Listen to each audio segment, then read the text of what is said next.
ચાલો સ્ટાર્ટ કરીએ. અત્યાર સુધી આપણે શું જોઈ ગયા? આપણે ચેપ્ટર નંબર કયું સ્ટાર્ટ કર્યું હતું? Chapter number 4. ચાલો ચેપ્ટર નંબર 4 આપણે સ્ટાર્ટ કર્યું હતું ભાગીદારીનું પુનર્ગઠન. બરાબર, ભાગીદારીનું પુનર્ગઠન. કેટલા માર્કમાં આ એક્ઝામમાં આવવાનું છે? જો મેં લખાયેલું છે ફટાફટ. મને નહીં ખબર, તમે જ કહો. મેં લખાઈ દીધું એકવાર. કેટલા માર્કમાં આવવાનું છે? 6 માર્કમાં. બરાબર, એમાંથી કેટલા માર્કના દાખલા છે? 3 માર્કના. 3 માર્કના કેટલા દાખલા છે? 1. એટલે કયો આવશે? કાં તો લાભનો કાં તો ત્યાગનો. અને પછી શું છે આની થિયરી. MCQ કેટલા છે? 2 અને 1 માર્કનો સવાલ. એટલે ટોટલ કેટલા માર્કનો થઈ ગયું?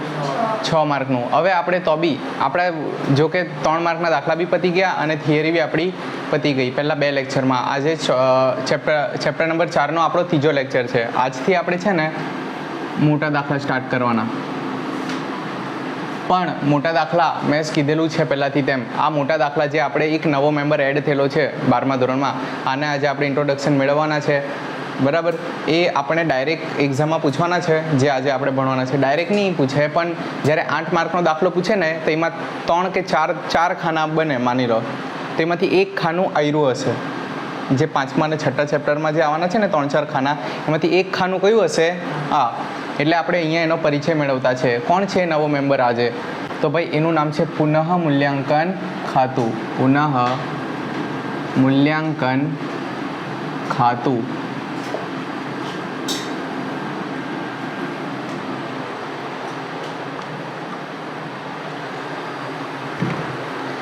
બરાબર, પુનઃ મૂલ્યાંકન ખાતું. આનું એક નિકનેમ બી છે, નફા નુકસાન હવાલા ખાતું. શું કહેવાય આને? હવાલા ખાતું. આ ખાતું છે શું? આનો રોલ શું છે? કેમ આપણે આ ખાતું ભણતા છે? એ આજે આપણે જોવાના છે. તમને ખબર આપણે કયું ચેપ્ટર ભણતા છે? ભાગીદારીનું પુનર્ગઠન. પુનર્ગઠન મતલબમાં સિમ્પલ વસ્તુ એટલું આપણને ખબર પડે કે પહેલાં જે રીતે ચાલતું હતું એવું હવે બદલાઈ ગયું ને હવે કંઈ નવી રીતે બધું કામધામ ચાલવાનું છે. આવું કેમ થતું હતું? કાં તો કોઈ નવો મેમ્બર આવતો હતો, કાં તો કોઈ એક જણ જતો હતો, કાં તો એટલા જ હતા પણ એ લોકો નફા નુકસાનનું પ્રમાણ બદલી નાખતા હતા. બરાબર, તો એવા કેસમાં છે ને શું થાય ખબર? હવે માની લો કે આપણે એક એક્ઝામ્પલ આપું તમને, એક સ્ટોરી હવે આપણે બનાવીએ. માની લો 3 જણા પાર્ટનર હતા. બરાબર, એકની ડેથ થઈ ગઈ. શું થઈ ગઈ? ડેથ. કાં તો માની લો 2 જ જણા પાર્ટનર હતા. કેટલા? એ લોકો છે ને 10 વર્ષથી ધંધો કરતા છે. કેટલા વર્ષથી? 10 વર્ષથી એ લોકો કન્ટિન્યુ. વિડીયો ચાલુ કર્યો કે નહીં? એકવાર જોતો મેં. ચાલુ જ છે ને? વાંધો નહીં, ચાલો તો વાંધો નહીં. મને લાગે કે વિડીયો બંધ છે. હા, મેં શું વાત કરતો હતો કે 2 જણા હતા. એ લોકોનું શું નામ રાખીએ આપણે? જેઠાલાલ અને તારક. બરાબર, જેઠાલાલ અને તારક કેટલા વર્ષોથી ધંધો કરતા છે? માની લો એ લોકો છે ને કપડાની દુકાન ચલાવતા છે. શેની દુકાન? કપડાની દુકાન. હવે એ લોકોએ છે ને 10 વર્ષ પહેલાં આ કારોબાર સ્ટાર્ટ કરેલો. એ લોકોએ 10 વર્ષમાં કેટલું મોટું નેટવર્ક બનાવ્યું, પોતાનું કેવું મસ્ત નામ બનાવ્યું. બરાબર, પછી મેં કેવું પોતાનું એ લોકોએ દુકાનના નામ પર કેટલી બધી મિલકતો લીધી હશે, દુકાનના નામ પર દેવું બી હશે. બરાબર, પણ હવે જેઠાલાલ અને તારક બંને મળીને શું વિચારતા છે કે યાર આપણે છે ને આપણાથી એકલાથી કામ થતું નથી, આપણે છે ને હજુ એક જણની જરૂર છે. તો એ લોકોએ વિચાર્યું કે ચાલ આપણે છે ને સોડીને બી લઈ આવીએ. બરાબર, તો કેટલા જણા હતા ઓલરેડી? 2, જેઠાલાલ અને તારક. તો એ લોકોએ કોને બોલાવ્યો? સોડીને. તો હવે સોડીને શું કીધું ખબર? સોડી જો આપણે તું છે ને, અમે લોકો છે ને જ્યારે અમે લોકોએ ધંધો સ્ટાર્ટ કરેલો તો અમે લોકોએ 10-10 લાખ રૂપિયા લઈને ધંધો સ્ટાર્ટ કરેલો. તો તું બી 10 લાખ રૂપિયા આપી દે એટલે તું બી થર્ડ પાર્ટનર બની જશે. એટલે જેટલું બી આપણે કમાવીશું એનો 1/3 ભાગ આપણે લઈ લઈશું. ખ્યાલ આવ્યો? તો આવી રીતે સોડી તો માની જાય. સોડીને તો કેવું સારું થઈ જાય ને. પણ હવે એક વસ્તુ વિચાર કરો, જેઠાલાલ અને તારકે મળીને છે ને 10 વર્ષ પહેલાં કશે જમીન લીધેલી. બરાબર, હવે એ જમીન લીધેલી એ લોકોએ 5 લાખમાં. કેટલામાં? અને આજે 10 વર્ષ પછી એ જમીનની કિંમત 5 જ લાખ હશે. આજની ડેટમાં એક જમીન કેટલાની હશે? ડબલ ટીબલ ચુબલ થઈ ગયા હશે ને. માની લો એ 5 લાખની જમીન આજની તારીખમાં 25 લાખની થઈ ગઈ. કેટલાની? 5 ગણા વધી ગયા. તો હવે છે ને આ લોકો બહેલા છે આજે, જેઠાલાલ અને તારક, કે આપણે આટલા વર્ષોથી નામ કમાયું, બધું કર્યું, અને કાલથી સોડી આવીને મસ્ત તૈયાર તગારી પર વહી જશે. બરાબર. હવે વિચારો, આજે 5 લાખના 25 લાખ થયા તો કેટલાનો ફાયદો થયો? 20 લાખનો ફાયદો થયો. જો જેઠાલાલ અને તારક કાલથી સોડી આવવાનો છે, માની લો કાલથી સોડી આવવાનો છે, અને આજે સાંજે આ લોકો આજે સવારમાં આ લોકો બેહેલા છે, અને આજે બપોરે જો આ લોકો આ જમીન વેચી નાખે તો પેલો જે 20 લાખનો ફાયદો થયો એ કોણ ભોગવશે? આ કોને ફાયદો થશે? એનો મતલબ કે આજે જો આપણે જમીન વેચી તો એનો પ્રોફિટ જે હશે ને 5 ના 25, એટલે કેટલો પ્રોફિટ? 20 લાખનો પ્રોફિટ. તે કોણ વેચી લેશે? જેઠાલાલ અને તારક.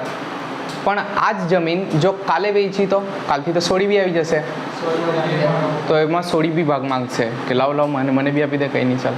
બરાબર. એટલે મહેનત, પૈસા રોકાયા કોના? 10 વર્ષ સુધી કોના પૈસા રોકાયા?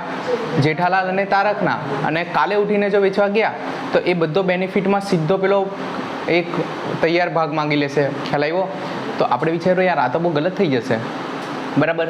પછી માની લો બીજું બી બહુ બધી મિલકત હતી.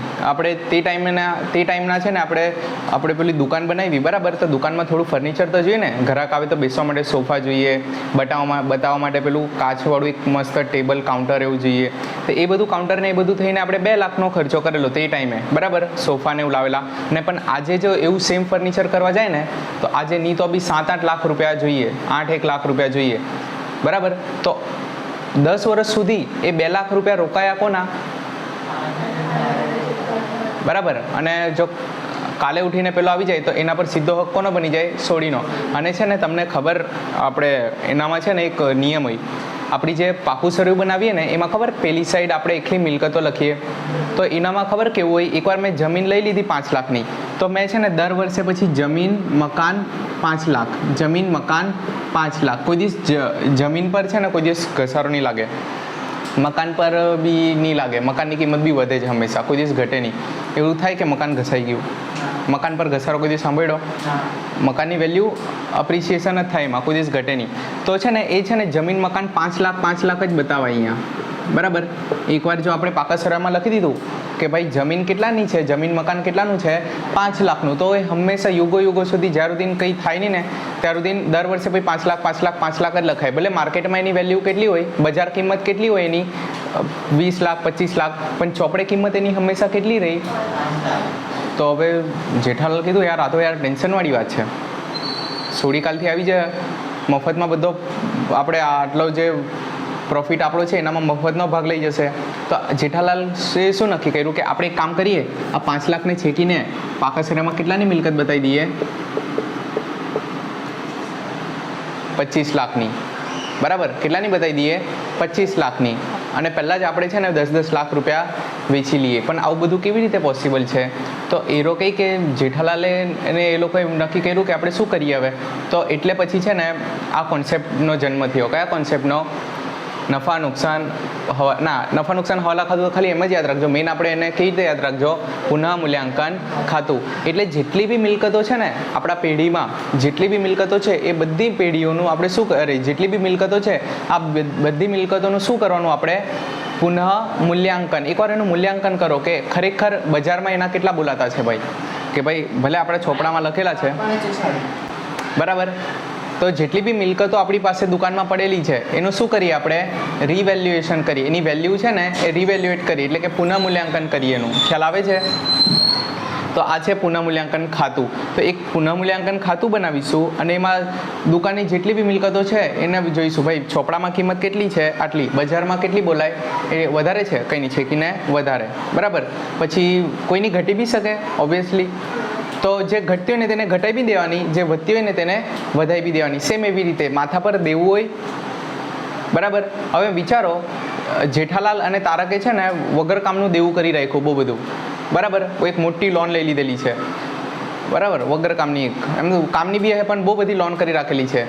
હવે એ લોન છે ને લીધેલી ખાલી 5 જ લાખની, પણ આ લોકોએ હપ્તાની ભર્યા અને એ લોન હવે કેટલાની કરી દીધી? આ લોકોએ વધી ગયું, એટલે હપ્તાની ભર્યા તો વ્યાજ વધ્યા કરે એના પર. એ 5 લાખ ભરવાના હતા, એની જગ્યાએ 7 લાખ થઈ ગયા. બરાબર. તો આ કોના કારણે આ 2 લાખનું વધારેનું દેવું થયેલું છે?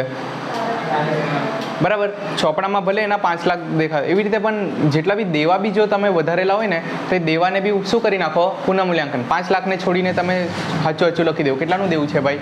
7 લાખનું. બરાબર, એવી રીતે જેટલી બી મિલકત અને જેટલા બી દેવા હોય, બરાબર, એનું શું કરી નાખવાનું આપણે? પુનઃમૂલ્યાંકન. અને એની માટે આપણે કયું ખાતું બનાવવાનું છે? પુનઃમૂલ્યાંકન ખાતું. હવે એકવાર છે ને મેં નમૂનો લખાવું, એ નમૂનો ઉતારી લો, પછી નમૂનો મેં સમજાવું.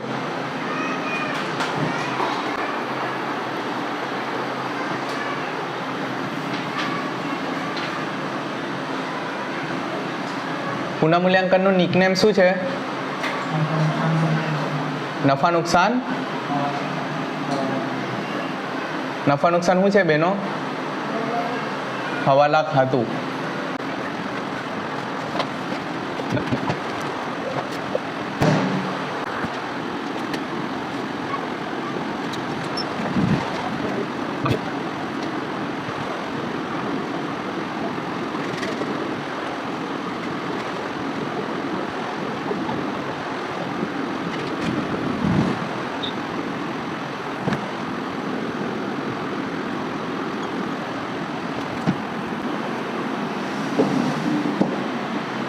ચલો લખાય એટલે કહેજો, મેં છે ને આ સમજાવું.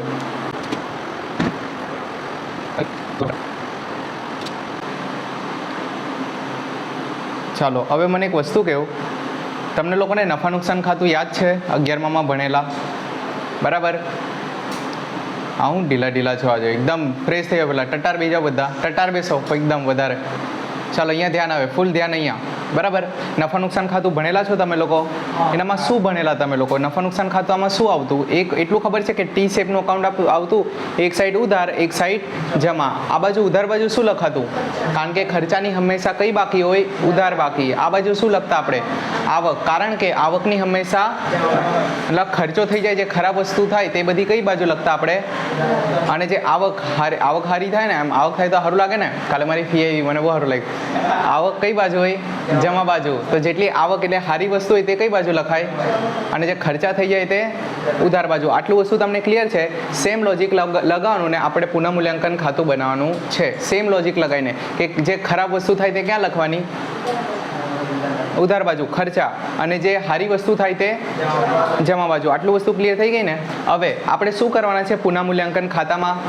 પુનઃમૂલ્યાંકન ખાતામાં આપણે જેટલી બી ધંધાની મિલકતો છે, જેટલા બી ધંધાના દેવા છે, મતલબમાં ભાઈ તું આજની તારીખ છે, કાલ ઉઠીને કાલે સવારથી કોણ આવવાનું છે ભાગીદારી પેઢીમાં?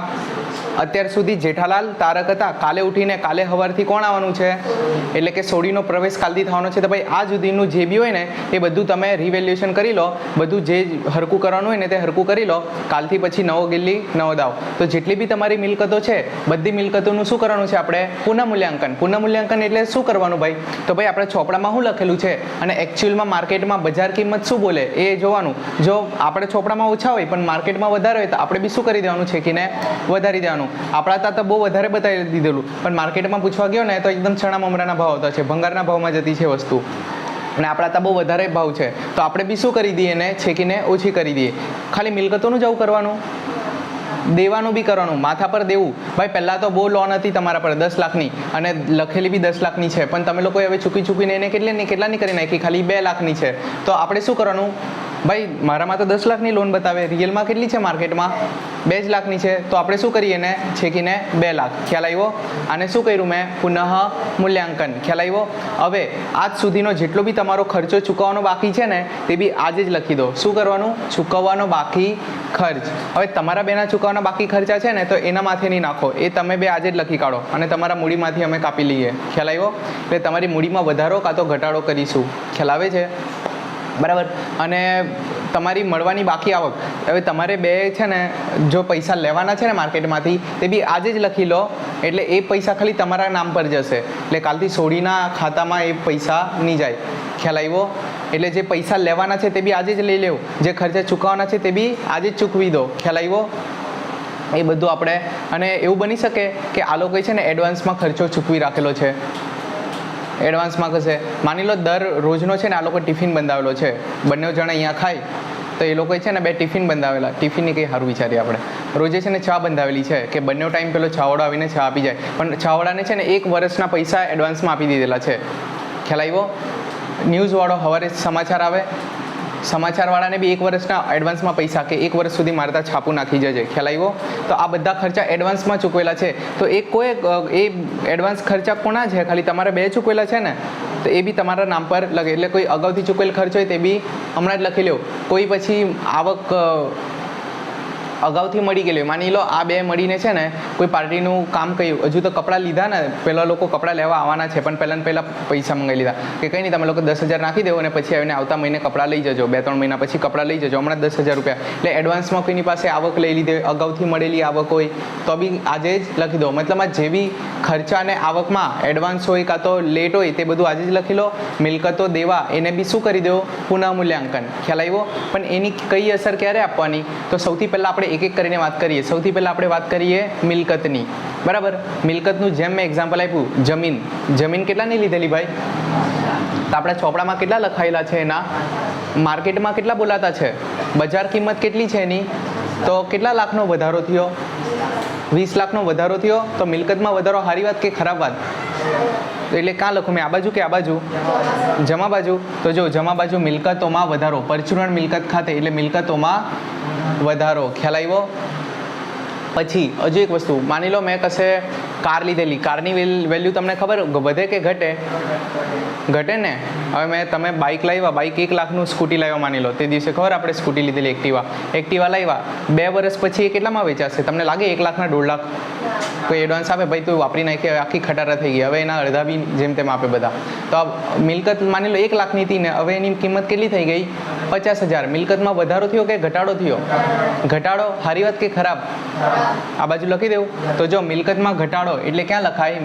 મિલકતોમાં ઘટાડો, પરચુરણ મિલકત ખાતે ઉધાર બાજુ લખાય. હવે આપણે કોની વાત કરીએ? દેવાની. બરાબર? માથા પર દેવું હતું.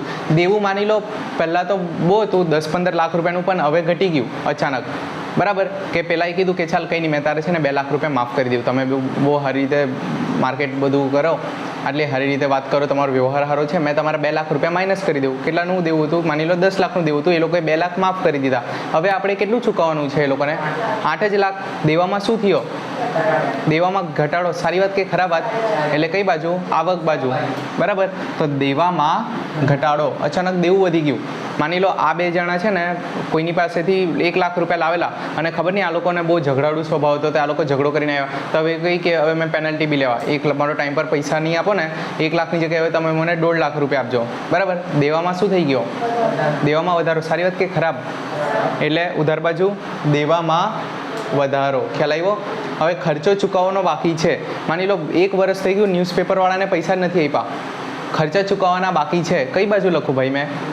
ઉધાર બાજુ. અને કોઈ ખર્ચા છે તે એડવાન્સમાં, જેમ પહેલાં છાવડાને એડવાન્સમાં પેમેન્ટ અગાઉથી ચૂકવી દીધો ખર્ચો, હજુ તો ખર્ચો થયો નથી, હજુ તો એનો ભવિષ્યમાં ચા આપશે, 1 વર્ષ સુધી રોજની ચા આપવાનો છે, પણ હમણાંથી એના પૈસા ચૂકવી દીધા. એટલે કેવો ખર્ચ કર્યું છે? કેવો ચૂકવ્યો એ ખર્ચ? અગાઉથી. તો અગાઉથી ચૂકવેલ ખર્ચ સારી વાત છે. તો જમા બાજુ જો અગાઉથી ચૂકવેલ ખર્ચ. ખ્યાલ આવ્યો? અને સેમ એવી રીતે પછી આવકની વાત કરીએ તો મેં ખબર કીધું પહેલાંને કે પેલા લોકો છે ને હજુ તો કપડાં લેવા દુકાનમાં આવ્યા નથી. આપણે કપડાની દુકાન ચલાવતા છે, પેલા લોકો કપડાં લેવા હજુ સુધી આવ્યા નથી, પણ પહેલાં જ કહી કે તું આવવાનો છે ને, દિવાળીમાં કપડાં લેવાનો છે ને, હમણાંથી જ મને 10,000 રૂપિયા આપી દે અને પછી કપડાં લઈ જજે, એટલે ત્યારે તને સસ્તામાં આપવા ભલે, એમ ગમે તેમ લાલચમાં આવક લીધી. એ કેવી આવક લીધી? અગાઉમાં, એડવાન્સમાં આવક લઈ લીધી. તો અગાઉથી મળેલી આવક આ સારી વાત છે કે ખરાબ વાત છે? સારી વાત છે. હું સારી વાત છે? આપણા માથા પર એક રીતે રિસ્પોન્સિબિલિટી છે ને.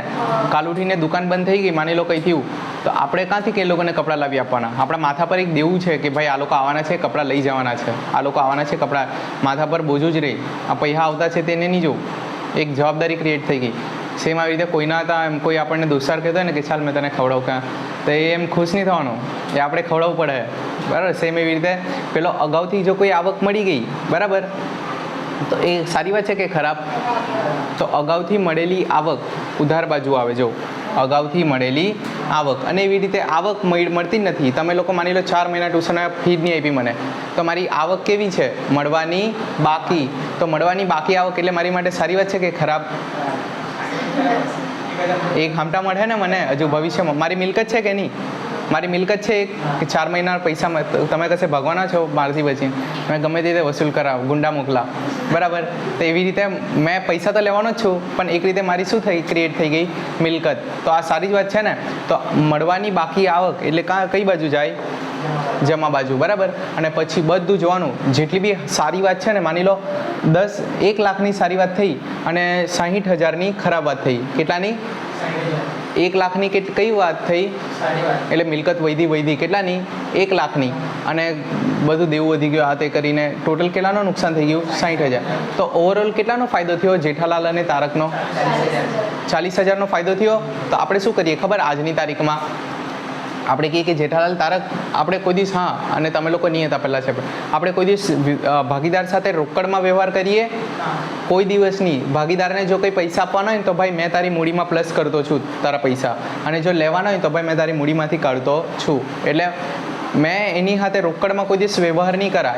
એના પૈસા પડેલા છે, કાં તો એમાં વધારો કરી દો, કાં તો એનામાંથી ઘટાડી દો. ખ્યાલ આવ્યો? તો મારે આ 40,000 વધારવાના છે, તો મેં એ લોકોને એવું કહેવાય કે લઈ લેવું 20,000 રૂપિયા લઈ લેવું, 40,000 મેં તે રોકડમાં આપા. આપણો નિયમ શું કહે? ભાગીદાર દુકાન કોઈ દિવસ પોતાના ભાગીદાર સાથે રોકડમાં વ્યવહાર કરતી નથી. એને શું કહેશે? મારે 40,000નો તમારો ફાયદો છે ને, તમારું નફા નુકસાનનું પ્રમાણ કેવું છે ભાઈ? એક જ છે, તો મેં તમારા બંનેના ખાતામાં શું કરી દેવું? 20,000 વધારી દેવું. તો મૂડીમાં શું કરી દઈએ આપણે? વધારો. એટલે અહીંયા આપણે એની અસર આપી. અહીંયા 1 લાખ અને અહીંયા 60,000 માઇનસ કરીને અહીંયા કેટલા આવ્યા? 40. તો 20 જૂના ભાગીદારોના મૂડી ખાતે. ઘણા વિદ્યાર્થીઓ શું ભૂલ કરે? ભાગીદારોના મૂડી ખાતે એટલે A, B અને C બી લખી દે. એટલે આ 40,000નો ફાયદો તો C ને બી આપવાનો જ હતો, તો પુનઃમૂલ્યાંકન કેમ કર્યું પછી? ખ્યાલ આવ્યો? તો આનામાં C ને અપાય કે આ અત્યાર સુધીનું જે પુનઃમૂલ્યાંકન કર્યું એનો ફાયદો, એનો લાભ કોને મળવો જોઈએ? ખાલી જૂના ભાગીદારોને.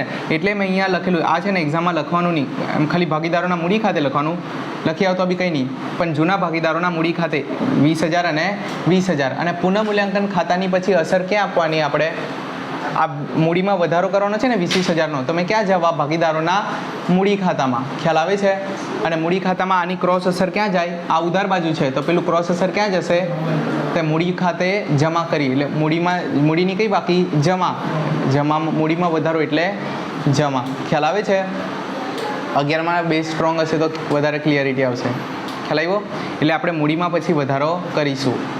એવું બની શકે કે આ લોકોનું દેવું બહુ વધારે વધી ગયું, ખરાબ વાત બહુ વધારે થઈ અને સારી વાત બહુ ઓછી થઈ. એવું બી બની શકે ને. તો એવા કેસમાં શું કરીશું? 40,000નો ઘાટો આવ્યો માની લો, તો આપણે શું કરીશું? તો બી ભાગીદારોના મૂડી ખાતે. એટલે અહીંયાથી ક્યાં અસર પડશે? ભાગીદારોના મૂડી ખાતાની ઉધાર બાજુ, એટલે ઉપાડની નીચે. એટલે એક રીતે એ લોકોમાંથી આપણે શું કરી લઈશું? મૂડીમાંથી બાદ કરીશું. ખ્યાલ આવે છે? બસ આ હતું પુનઃમૂલ્યાંકન ખાતું. અને હવે ડાયરેક્ટ આપણે દાખલા સ્ટાર્ટ કરીએ.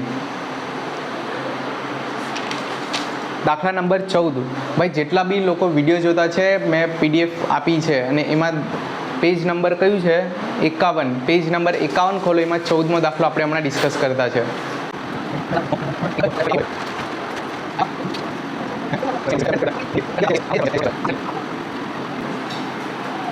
અને આપણે છે ને આમનોંધ સાથે કરવાના છે. હમણાં મેં કેવું તમને મોડે બતાવ્યું, ખાલી ખાતાની એન્ટ્રી અને આમનોંધ સાથે આપણે કરીશું.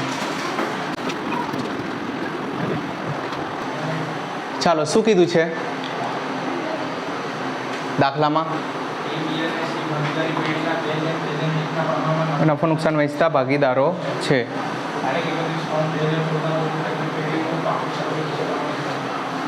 ઓકે, આ પાકું સર્વે આપી દીધું આપણને 31/3/2014નું. એટલે કે 2014માં પૂરા થતા વર્ષનું આપણને શું આપી દીધું? ગયા વર્ષનું પાકું સળિયું. પાકા સર્વેમાં જો એક બાજુ જવાબદારી છે, બધી જવાબદારી, અને એક બાજુ શું છે? મિલકતો. નથી તારી બસ હાલે, બરાબર?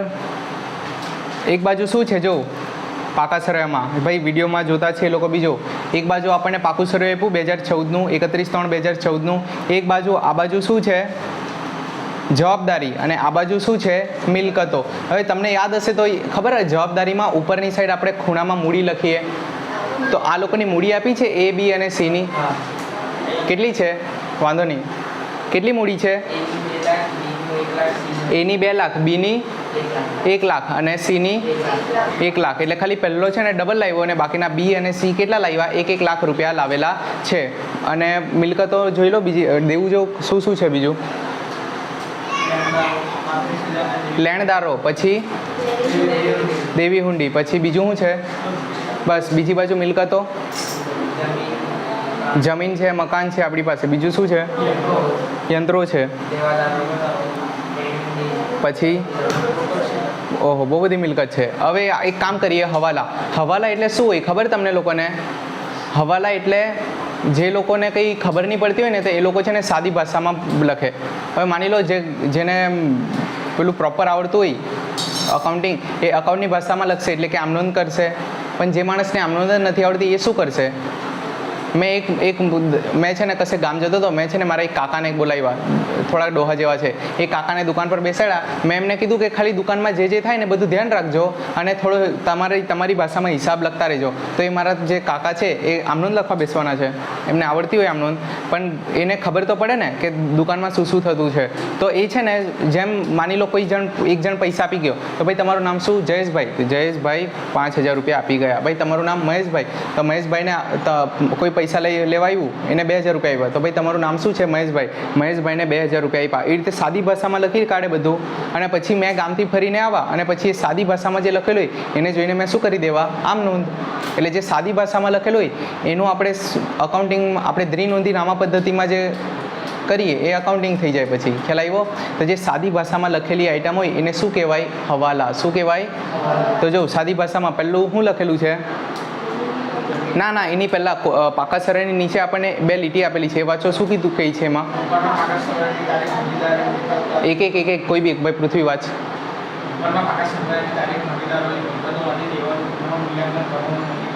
હા ઓકે. એટલે ભાગીદારો છે ને મિલકતોનું, એટલે જેટલી પ્રોપર્ટી છે એટલું અને માથા પર બોજ છે એટલું, આ બધાનું પુનઃમૂલ્યાંકન કરવાનું નક્કી કર્યું. બરાબર. અને એની માહિતી આપણને નીચે આપેલી છે. સૌથી પહેલી માહિતી આપણને શું આપી છે?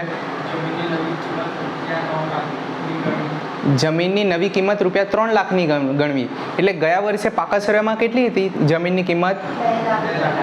એટલે ગયા વર્ષે 2 લાખ હતી, પણ હવે આપણે નવી કેટલી ગણવાની છે? 3 લાખ રૂપિયા. બરાબર. તો આપણે છે ને સૌથી પહેલાં પુનઃમૂલ્યાંકન ખાતું બનાવી લઈએ. ચાલો કંઈ નહીં, પહેલાં આપણે બધા હવાલા વાંચી લઈએ કે કરીને, એટલે ક્લેરિટી આવી જાય. પછી શું થયું? મકાનની કિંમતમાં 20000નો વધારો કરવાનો છે.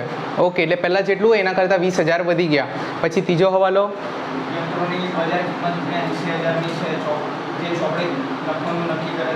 ઓકે. એમ યંત્રો કેટલાના છે? યંત્ર કેટલાના છે આપણા પાકા સરળમાં? પહેલાં કેટલાના હતા યંત્રો? તો હવે 80000ના છે. બરાબર. એટલે 20000ના ઘટી ગયા. પછી જો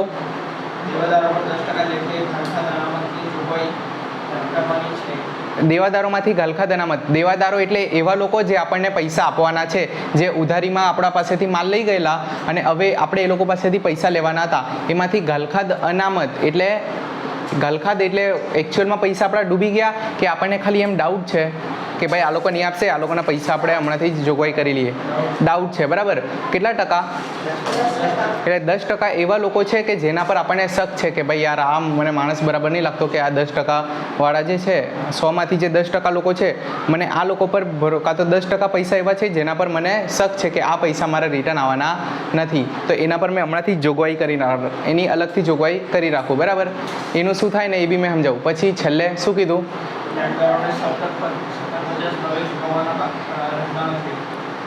શું પાછું લેણદારોને હવે ચૂકવવાના રહેતા નથી. કેટલા રૂપિયા નથી ચૂકવવાના? જો તો લેણદારને કેટલા રૂપિયા આપણે ચૂકવવાના હતા? ટોટલ 35000 ચૂકવવાના હતા. એમાંથી 1750 આપણે માફ કરી દીધા. એટલે દેવું ઘટી ગયું આપણું. આ તો સારી વાત છે. અને પછી શું કીધું આપણને? થઈ ગયું. હવે પુનઃમૂલ્યાંકન કરવાનું છે. તો પુનઃમૂલ્યાંકન આપણે કરવા માટે કયું ખાતું બનાવવું પડે? અને હા જો આ પુનઃમૂલ્યાંકન ખાતું છે ને કોઈ સિરીઝમાં નથી આવતું. પહેલાં આપણે કેવી રીતે સિરીઝ જોયેલું? વેપાર ખાતું, નફા નુકસાન ખાતું, પાકું સરળ્યું. તો વેપાર ખાતાનો ઉતારો ક્યાં થતો? નફા નુકસાનમાં. નફા નુકસાનનો ઉતારો ક્યાં થતો? આનામાં કોઈનો ઉતારો થવાનો છે? આ તો પહેલી વખત જ બનાવતા છે આપણે ખાતું. બરાબર. તો સૌથી પહેલાં આપણે શું બનાવીશું? પુનઃ મૂલ્યાંકન ખાતું.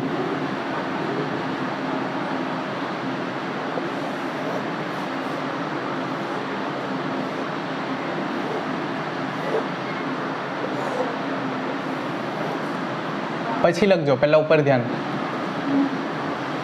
અને નીચે આપણે છે ને આમ નોંધ બી લખીશું.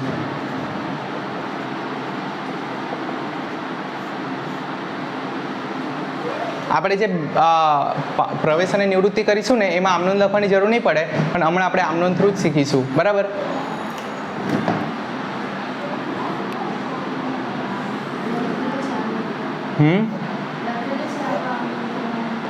લખેલી છે તો પછી કરવી જ પડશે.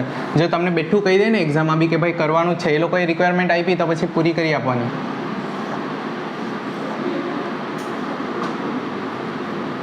આ બાજુ લખાય ઉધાર જમા, અહીંયા શું આવે યાદ કરો, પાના નંબર, વિગત, અને અહીંયા આવે નંબર લખી દઈએ આપણે. તારીખ તો કંઈ છે નથી. જો સૌથી પહેલી વિગતમાં શું થયું, જલ્દી, જમીનની કિંમત 3 લાખ ગણવાની. એટલે કે પહેલાં જમીન કેટલાની હતી? 2 લાખની, ને હવે કેટલાની થઈ ગઈ? એટલે કે જમીન વધી, એટલે સારી વાત થઈ ને. એટલે મિલકતમાં વધારો, ઉધાર કે જમા? આ છે ને ખાલી 11માં જે ભણેલા હોય ને એ લોકો જ સમજી શકે. મેઇન છે ને જો કેવી રીતે કરવું, જો ટોટલ 5 આઈટમ હોય, મિલકત, ખર્ચા, આવક, મિલકત, મૂડી અને જવાબદારી. ખર્ચા હંમેશા ઉધાર, આવક હંમેશા જમા, પછી મિલકત હંમેશા ઉધાર, પછી મિલકત, પછી મૂડી હંમેશા જમા, અને જવાબદારી બી હંમેશા જમા. જો કોઈ પછી ખબર મેં પેલું પનીરનું એક્ઝામ્પલ આપેલું, નમકમાં વધારો, નમકમાં ઘટાડો, ખારાશમાં વધારો, ખારાનું ઊંધું મોરું, યાદ છે? એ વસ્તુથી તો મિલકતમાં વધારો હંમેશા શું થાય? ચાલો એક કામ કરો ને, તો મેં આ રીતે સમજાવું. એટલું ખબર છે કે સારી વાત, આ સારી વાત છે. ના ના, હમણાં મેં હજુ આ લોકોને બી સિમ્પલ સમજી, ભાઈ જે લોકો વિડીયો જોતા છે એ લોકો બી હોઈ શકે ને નહીં આવડતું હોય, તો એની કરતાં આપણે એકદમ સાધારણ વિદ્યાર્થી સમજી શકે ને એવી રીતે આપણે કરીએ. મિલકતમાં વધારો થયો, 2 લાખની જમીન હતી, આજની તારીખમાં કેટલા બોલાય એના માર્કેટમાં? 3. 1 લાખનો ફાયદો થયો. તો મિલકતમાં વધારો ક્યાં લખું મેં? સારી વાત છે ને. તો કઈ બાજુ જતો રહ્યું મેં? ખર્ચા અને આવક ક્યાં લખતા આપણે? ખર્ચા અહીંયા લખતા, આવક ક્યાં લખતા? એટલે કે ખરાબ વાત હોય તે અહીંયા અને સારી વાત હોય તે. તો આ સારી વાત છે કે ખરાબ વાત છે? તો મેં અહીંયા જતો રહ્યું, અને અહીંયા શું લખું? જમીન, મકાન, ખાલી જમીન જ છે ને. જમીન ખાતે કેટલા? હવે હા, ખાસ ધ્યાન અહીંયા રાખજો, અહીંયા સૌથી વધારે ગડબડ થાય. ફાયદો કેટલાનો થયેલો છે? પહેલાં 2નું હતું ને હમણાં 3નું થયું. ફાયદો કેટલાનો થયો? તો અહીંયા જમીન મકાન ખાતે લખવાના બી ખાલી જેટલાનો ફાયદો થાય એટલું લખવાનું. પછી જો, અને હા હવે આની આમ નોંધ કેવી રીતે કરવાની ભાઈ? તો જમીન પુનઃમૂલ્યાંકન ખાતું જ્યાં કંઈ ને ત્યાં એને લખવાનું. પુનઃમૂલ્યાંકન ખાતું કઈ સાઈડ છે? ઉધાર સાઈડ કે જમા સાઈડ? પુનઃમૂલ્યાંકન ખાતું કઈ બાજુ છે? અરે આ જમીન ખાતું આ બાજુ છે ને, જમા બાજુ. એટલે પુનઃમૂલ્યાંકન ખાતું જમા, તો જમીન ખાતું થશે ઉધાર. પેલું ખબર, પેલો આપણે ખાતાવહી ખતવણી કરેલી, ખાતાવહી ખતવણીમાં કેવું થતું કે ખાતાની જે બાકી, ખાતું જે બાજુ જાય તે ની યાદ સમજ પડે તો હમણાં ગોખી નાખો. પુનઃમૂલ્યાંકન ખાતાની જમા બાજુ લખીને જમીન, તો પુનઃમૂલ્યાંકન ખાતું કઈ સાઈડ જશે? જમા બાજુ. તો પુનઃમૂલ્યાંકન ખાતું જમા, તો ઉધાર કોણ થશે? તો જમીન, મકાન, ખાલી જમીન છે કે જમીન ખાતે ઉધાર, તે પુનઃમૂલ્યાંકન ખાતે. અહીંયા બાબત જે લખવાની, જમીનનું પુનઃમૂલ્યાંકન કર્યું તેના, મેં હમણાં લખતો નથી. કેટલા? 1 લાખ, 1 લાખ. ખ્યાલ આવ્યો? પછી બીજું જો ફટાફટ, બીજો હવાલો શું થયું એમાં? મકાનની કિંમતમાં 20,000નો વધારો કરવાનો છે. પહેલાં મકાન કેટલાનું હતું? તો હવે કેટલાનું થઈ ગયું? એ 20,000નું થઈ ગયું. 1,20,000નું થઈ ગયું. ફાયદો કેટલાનો થયો? ઉધાર બાજુ લખું કે જમા બાજુ? સરસ. તો મકાન ખાતે 20 1000. મકાન કઈ બાજુ લખેલું છે? જમા બાજુ. તો પુનઃમૂલ્યાંકન ખાતું જમા, તો ઉધાર કોણ થશે? બરાબર. તો પુનઃમૂલ્યાંકન ખાતું જમા, તો ઉધાર મકાન. તો મકાન ખાતે ઉધાર તે પુનઃ મૂલ્યાંકન ખાતે જમા. કેટલા? જેટલાનો ફાયદો થાય એટલું લખવાનું. 20,000 20,000. ખ્યાલ આવ્યો? ચાલો પછી ત્રીજું.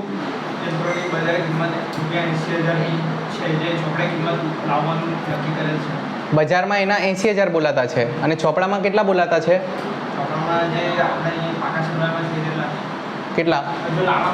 અરે હા, પણ આપણે પાકા સરવાળામાં પહેલાં કેટલી લખેલી હતી યંત્રોની કિંમત? જો ગયા વર્ષે 1 લાખ લખેલી હતી અને આ વર્ષે કેટલી લાવવાની છે ને? 80,000. એનો મતલબ વધારો થઈ ગયો કે ઘટાડો? કેટલાનું નુકસાન? કઈ બાજુ લખું? સરસ.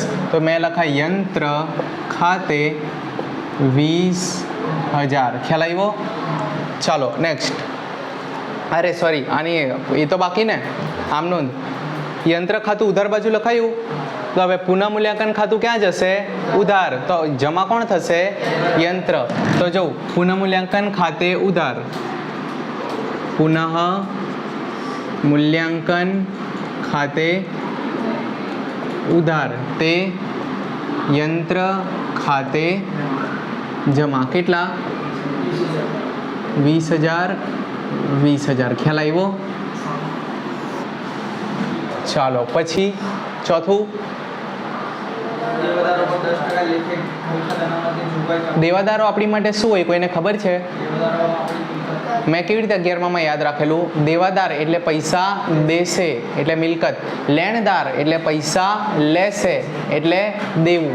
લેશે એટલે માથા પર દેવું. દેવાદાર એટલે આપણને પૈસા દેવાના છે એટલે દેવાદાર એટલે દેશે, લેણદાર એટલે લેશે. બરાબર. હવે કન્ફ્યુઝન. તો દેવાદાર એટલે આપણી માટે શું કહેવાય? અને છતાંની સમજ પડે તો એક હજુ રસ્તો આપું મેં. પાકું સર્યું ખબર પડે તમને? આ બાજુ લખેલી હોય મિલકત ને આ બાજુ લખેલું હોય દેવા. બરાબર. તો દેવાદાર આ બાજુ લખેલા છે કે આ બાજુ લખેલા છે? દેવાદાર. જો તો પાકા સરવાળામાં ચેતન, આ બાજુ મિલકત લખેલી હોય પાકા સરવાળામાં. જે પેલું કોષ્ટક જે તમને રકમ આપેલું છે ને એને પાકું સરવૈયું કહેવાય. એને શું કહેવાય? એને પાકું સરવૈયું કહેવાય. શું કહેવાય? હવે એની આ બાજુ જે લખેલું હોય ને એ મિલકતો છે ને આ બાજુ જે લખેલું છે ને તે દેવા છે. આ બાજુ શું લખે? આ બાજુ. અને પાકું સરવૈયું હંમેશા ઊંધું ચાલે. નોર્મલી કેવું હોય કે આ બાજુ ઉધાર સાઈડ હોય ને આ બાજુ જમા સાઈડ હોય, પણ પાકું સરવૈયું એકમાત્ર એવું ખાતું છે આખા કોમર્સમાં કે એનું ઉધાર કઈ સાઈડ થાય અને જમા કઈ સાઈડ થાય. ખ્યાલ આવ્યો? એક જ ખાતું એવું છે આખા કોમર્સમાં કે જે ઊંધું ચાલે. ખ્યાલ આવ્યો? તો દેવાદારો જો ઉધાર સાઈડ છે કે જમા સાઈડ છે? દેવાદારો એટલે કે મિલકતો છે. બરાબર. તો આનામાં સમજ પડી. પછી નેક્સ્ટ ચોથામાં શું કીધું છે આપણને? 10% આપણને ડાઉટ છે.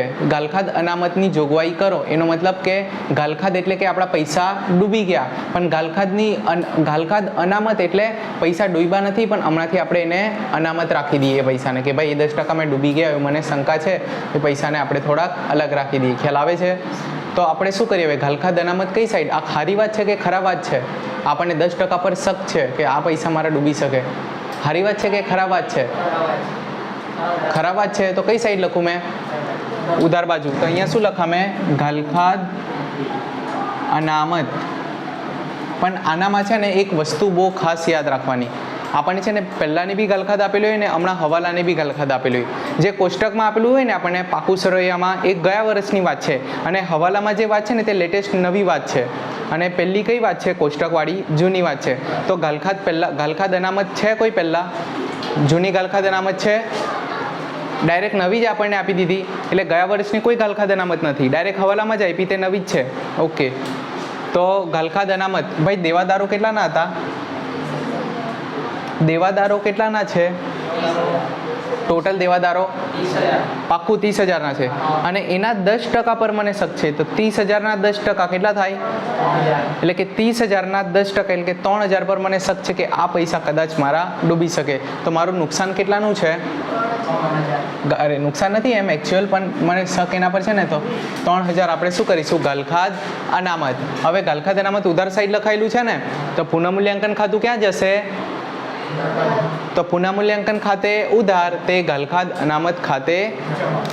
તો અહીંયા મેં લખતો છું પુનઃ મૂલ્યાંકન ખાતે ઉધાર, તે ગલખાદ અનામત ખાતે. કેટલા? 3,000 અને 3,000. આ ચોથો હવાલો પૈતો આપણો. ચાલો પછી શું થયું જોઉં તો 1,750 હવે ચૂકવવાની જરૂર જ નથી. અરે વાહ! તો આ આપણને એક રીતે ડિસ્કાઉન્ટ આપી દીધું કે લેણદારો એટલે જે લોકો પૈસા લેવાના હતા, આપણા માથા પર દેવું હતું, એનામાંથી હવે છે ને 1,750 રૂપિયા આપણે ચૂકવવાની જરૂર નથી. સારી વાત છે કે ખરાબ વાત? કઈ બાજુ જાઉં મેં, ઉધાર કે જમા? અને શું લખું અહીંયા? લેણદાર ખાતે કેટલા? 1,750. હવે મને કેવું, પુનઃમૂલ્યાંકન ખાતું કઈ સાઈડ જશે? જમા બાજુ. એટલે પુનઃમૂલ્યાંકન ખાતે જમા. તો ઉધાર શું લખીશું મેં? 5મું, લેણદાર ખાતે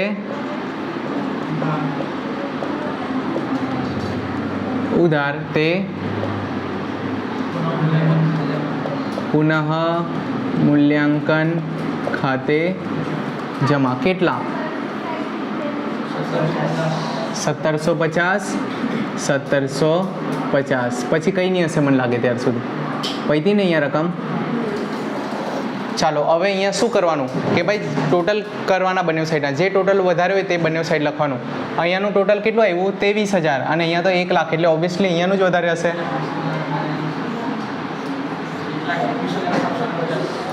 ચાલો ફટાફટ હવે ટોટલ કરો. શું થયું? પણ એનામાં કંઈ પુનઃમૂલ્યાંકન આપણે પોસિબલ છે? જો હવાલા વગર પુનઃમૂલ્યાંકન કેવી રીતે કરવાના? લેણી હુંડી બરાબર આપેલી છે, તો એનામાં વધારો થયો કે ઘટાડો થયો એવું કંઈ આપણને કીધું? તો આપણે પુનઃમૂલ્યાંકન કયા બેસિસ પર કરીશું? જે આપણને એક્સ્ટ્રા ઇન્ફોર્મેશન આપી, એટલે કે જે હવાલા આપ્યા આપણને, હવાલા પરથી આપણને ખબર પડશે કે મિલકતો વધી છે કે ઘટી છે, બરાબર. પણ આપણને બસ પડેલી જ છે ગયા વર્ષની ભાઈ ગયા વર્ષે લેણી હુંડી હતી આટલાની, તો હવે શું કરીએ એનું? વધી છે કે ઘટી છે એ તો કેવું કંઈ નથી હવાલામાં, તો આપણે પુનઃમૂલ્યાંકન ખાતામાં કંઈ એન્ટ્રી આપવાના એની, એને પડી રહેવા દો ત્યાં. ખ્યાલ આવ્યો? હવે શું કર્યાનું? ટોટલ આ બાજુ કેટલું થશે? 1,20,021 એટલે કે 1,21,700 જો ભાઈ આટલું આવતું છે કે વગર કેલ્ક્યુલેટરે કર્યું છે એટલે ભરોસો નહીં થાય. બરાબર છે? બરાબર છે કે બરાબર છે? હવે એમાંથી શું કરીએ આપણે? આટલી સારી વાત થઈ, 1,21,000ની ટોટલ સારી વાત થઈ, એમાંથી આ બંને માઇનસ કરી દઈએ તો અહીંયા કેટલા આવશે? -20 -3 1,21,000માંથી આ બે માઇનસ કરી દો, કેટલા આવશે? ખાતા બંધ કરતા તો આવડે ને? 11માં કેટલા ખાતા બંધ કર્યા? ખ્યાલ આવે છે ને ભાઈ? ખાતા બંધ કરતા આવડે બેનો? કેટલા આવતા છે? 98,750 રૂપિયા બચતા છે ટોટલ. જો સારી વાત કેટલાની થઈ? 1,21,750ની. એમાંથી ખરાબ વાત કેટલાની થઈ ગઈ? 23,000ની. તો ટોટલ કેટલા રૂપિયા બચતા છે પુનઃમૂલ્યાંકન કરીને? 98,750. એને હવે શું કરીએ આપણે? A, B અને C. આ બધા જૂના જ ભાગીદારો છે ને, ગયા વર્ષે હતા એ લોકો, જોઈ લો. હતા ને? તો A, B, C જૂના જ છે. તો આપણે લખીશું મૂડી ખાતે A અને B ના મૂડી, A, B, C ના મૂડી ખાતે કયા પ્રમાણમાં? જલ્દી બોલો. કયા પ્રમાણમાં? 2:1. આ મૂડીનું પ્રમાણ છે કે નફા નુકસાનનું? એકવાર જોઈ લેજો. આ નફા નુકસાનનું જ પ્રમાણ છે ને? ઓકે, તો મને એક વસ્તુ કહો, 98,750 રૂપિયા ટોટલ આપણી પાસે બચેલા છે, એનામાંથી 2 ટુકડા મારે એને આપવાના છે, 2 ટુકડા મારે બીને આપવાના છે ને 1 ટુકડો મારે સીને આપવાનો છે. તો મેં ટોટલ આના કેટલા ટુકડા કરું? 5 ટુકડા. તો ભાગ્યા 5 કરો, 98,750 ભાગ્યા 5. 1 ટુકડો આવ્યો, 1 ટુકડો કે 2 ટુકડા? બરાબર. તો 2 ટુકડા પ્રમાણે કેટલા આવ્યા આના ભાગે? 39. તો આના બી એટલા જ આવશે, કારણ કે આના બી 2 ટુકડા છે. તો 1 ટુકડો કેટલાનો બન્યો? 19,700. બરાબર છે? હા, બરાબર છે. ખ્યાલ આવ્યો? બસ આટલું કરવાનું હતું. એટલે આને કહેવાય પુનઃ મૂલ્યાંકન ખાતું. આ આમનું છે ને મેન્ડેટરી, એટલે મેન્ડેટરી તો નહીં પણ એમ પ્રોપર આપણે એનામાં નથી કામ લાગવાની, પ્રવેશ અને નિવૃત્તિમાં. આપણે મેઇન છે ને આ પહેલી એક્ઝામમાં જ કામ લાગશે આમનું, બરાબર? એટલે પહેલી એક્ઝામ પૂરતી આમનું કરી લો, બોર્ડમાં ડાયરેક્ટ આપણને પુનઃ મૂલ્યાંકન ખાતું કામ લાગશે, બરાબર? હા, તું પુનઃ મૂલ્યાંકન ખાતું ફટાફટ ઉતારો. ના ના, અંદરનું હમણાં હાલમાં કંઈ નહીં. એ ક્યારે સોલ્વ કરવાનું અંદરનું? જ્યારે 8 માર્કના મોટા દાખલા ગણશો ને તમે ત્યારે.